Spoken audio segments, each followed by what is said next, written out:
Aduh, aku selalu sakit kepala, sakit perut, sakit tekak. Aku nak buat saringan kesihatan apa Aku nak tanya doktor lah. Jom tanya doktor.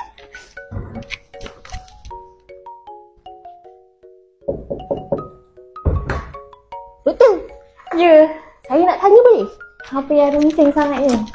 Aduh doktor, saya ni selalu sakit kepala, sakit tekak, sakit perut. Doktor rasa mana yang saya Banyak penyakit awak ni. Bawa ni dapat yang mana ni? Saya ambil kat depan. Okay. So ni saringan kesihatan kita. Okay. Yang ini package dia cover banyak lah. Okay, mostly lah, right? Kita check secara keseluruhan darah kita. Lepas tu check buah pinggang. Check juga untuk kencing manis, kolesterol. Lepas tu air kencing kita akan tengok lah apa ni, ada jangkitan kuman ke ataupun ada apa ni, risiko batu karang. Dan juga dalam masa sama kita reflect jugalah untuk kesihatan buah pinggang kita. And then kita check juga fungsi hati. Yang ini extra untuk kumpulan darah. Lepas tu hepatitis, thyroid dengan juga rheumatoid lah. And then extra kat sini kita bagi percuma untuk check jantung juga.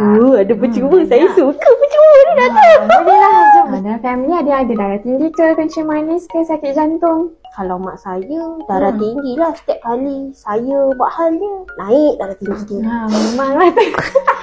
So, saya sarankan ambil lah package ni. Berbaloi dapat tahu semua benda dengan harga RM155. Okey lah. Sekejap lagi satu saya nak promote juga. Mana kan dalam puasa kan, susah kan nak puasa. So kita ada screening untuk lapar.